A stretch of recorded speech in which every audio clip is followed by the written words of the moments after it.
continuar, falando para quem não conhece a técnica do processo, tá? Onde você usa o exemplo de um tribunal para trabalhar com as crenças nucleares. Qual o papel de cada personagem nessa técnica? Isso é muito interessante, porque eu não sou o primeiro a utilizar a metáfora da lei. Ou seja, antes de mim, já existia a técnica do advogado de defesa. Mas a técnica do advogado de defesa, utilizada, inclusive, inicialmente na Inglaterra, estou esquecendo o nome muito conhecidíssimo, é um desses gigantes da terapia cognitiva, mas que me foge o nome agora, o Leary, utilizou muito, digamos, essa metáfora, mas a forma como a técnica do advogado de defesa era utilizada era muita pergunta, ou seja, quais são os argumentos que usaria como defesa, qual seria a acusação, e vem aquela questão de utilizar a técnica como ponto e contraponto.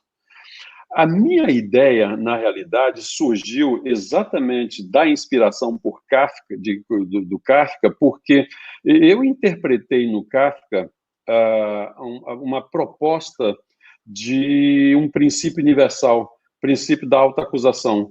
E aí, na medida em que você tem ali no processo e no romance, é justamente o indivíduo que é detido pelas forças da lei porque ele cometeu um crime que ele não conhecia, eu disse, poxa, mas isso na realidade se parece muito com o conceito da terapia cognitiva que fala de crença nuclear.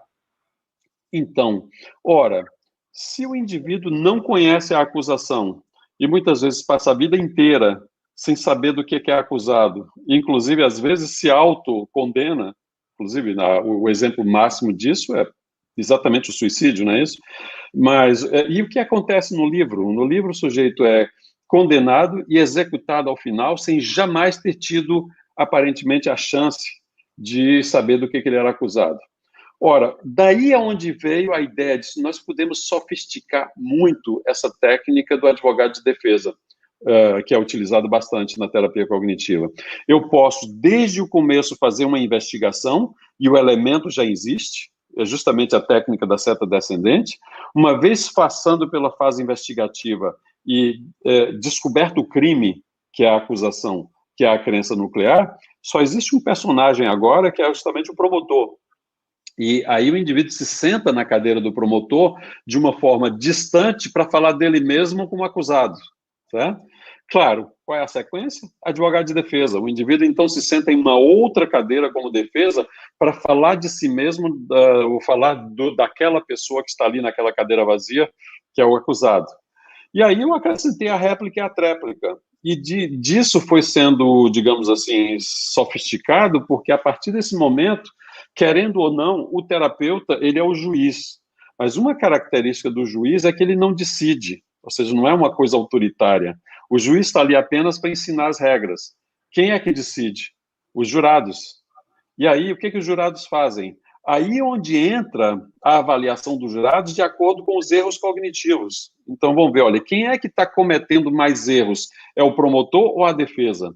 E o que é interessante é que nessa técnica vai se observar que a promotoria comete praticamente 100% de erros cognitivos ou distorções cognitivas.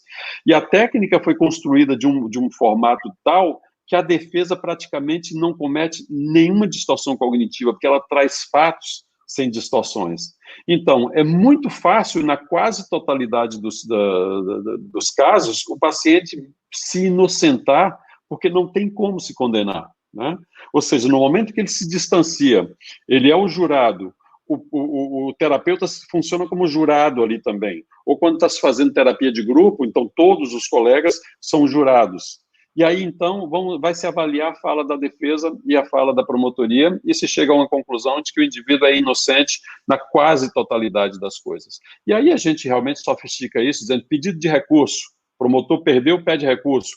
Aí, então, o indivíduo vai, tendo a defesa como aliada, juntar elementos que provem, por exemplo, que o indivíduo, já que o promotor perdeu, então eu não sou um fracasso, eu sou uma pessoa razoavelmente bem-sucedida, ou eu sou normal. E aí o indivíduo passa a ter uma visão diária dessa crença nuclear positiva que aos poucos vai se incorporando à sua vida.